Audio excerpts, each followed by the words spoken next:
where your brows should start and where they should end. Everyone, this is the simplest brow rule of thumb to follow. It is this indent in your nose straight up. End of the nose, end of the eye. That TikTok filter, I've seen so many people remove their tails. If anything, just remove the lower part, that excess of your tails, and it will lift, or do a highlight. Please don't remove your tails. Your tails and your centers are already sparse in hairs for the most of us. It takes such little waxing and tweezing to permanently be damaged. The reason why these are truly the marks, I'm not going to argue about it, these are the marks, is because this is actually what our brows do naturally. For the majority of us, yes, there are people that have unibrows, and I'll go over that. And yes, there are people that have naturally less, and I'll go over that. However, the majority of us, this is how our brows are naturally. And then we started going to town and over-waxing and over-tweezing them. And this is not it. This is actually what I was taught in school, and a few people I've seen are still being taught this in school. I don't know what middle-aged man thought of this rule. Stop following this rule, and this is why. When we go against what we have naturally and we overwax and over-tweeze to that end of the nose or our tear duct, it is unbalancing everything about our face, but especially our eyes. And then whenever you throw in the tail, I didn't remove her tails. When we have short little stubby brows, it is, I feel like whenever I see that, it's closing their face in, versus whenever you have the brows properly, your face is soft and balanced, your eyes are open and lifted up, and it's naturally where they are. She might remove a little bit in the centers, but that is why this is the rule of thumb. Stop going against what you have naturally. And this is what I see, permanently damaged brows because they have been waxed following that old school rule. And here's the difference. Excuse my awesome graphic design skills.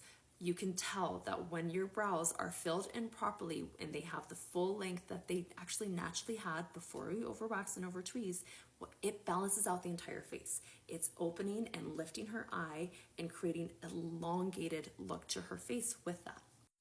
Hers are lacking in the centers, but also just not filled in where they should be. A few things about this. In 16 years of doing this, I've maybe seen literally a handful of people, 3 to 5 people that are truly lacking the centers, that haven't touched, haven't waxed, and don't have a medical condition where your brows are lacking as well, okay? This is what we have naturally. 2 cases. If you're strawberry blonde and you've got really fine hair and not a lot of brow hairs, what happens is you're actually lacking that part of your brow. It just kind of lifts up, but it still doesn't start here. It might start like here. Also with black people, I have one client, she's from Trinidad. The difference too with black people's in the hair, it depends obviously on where the region is and where your heritage is. Some black people have a lot of brow hairs and they could be coarse and curly. Some have really fine hairs in their brows and not a lot. And the ones that have fine and not a lot, they're also lacking in their centers, but they've never been to where their tear duct is or that. It's just not fully where it should be. Again, graphic design skills, not great. This is them filled in where they should be. I do find that a lot of people don't like this rule of thumb because they don't know how to fill it in to where it doesn't look like that. That doesn't look good. It's too squared, it's too dense. People are doing too much makeup where their centers should start. So some people are seeing that and being like, no, your brows are too close together. It's not that they're too close together. It's that the makeup is done too harsh and too strong and too square. If you follow me, you'll know how to do the hair-like strokes to where it looks nice and natural for the centers. This is a perfect example on so many points that I want to hit. One, she doesn't really have a unibrow, but I think some people would consider this a unibrow. In my opinion, it's not. I don't want her to touch these. I think these are perfect and I wouldn't do a thing to them. This is why though I see a ton of damage doing this. They don't like that the centers of your brows are sparse. Unless you have a full-on thick unibrow, your brows are edging to nothing. So you're going to be less dense in the centers and your tails because you don't have a ton of hair out here. You don't have a ton of hair here. So what you guys don't like is you don't like that sparseness. So you're just getting rid of all of it. And this is what y'all are looking like. And then I have to go in and teach you guys how to do the hair like strokes because you didn't like the sparseness or you followed that old trend where it goes to here and now you don't know how to do the hair like strokes to make them look natural to where they were if we didn't overwax and over-tweeze them. You can see what it does to her face. She has not a smaller mouth, but it's just not a wide mouth and a little nose and cute little eyes. And when her brows are shorter than that, it makes everything look unbalanced and actually smaller than what they are naturally. This is so beautiful to me. I would kill for these brows. If there's someone in your life that is telling you that your brows are like this and they make you look masculine, they're too bushy, it's someone that wants to wax them off, don't listen to me, but please don't listen to them. Please don't get rid of this. If you do have a little bit of a unibrow, yes, remove that hair, but it's not so harsh looking.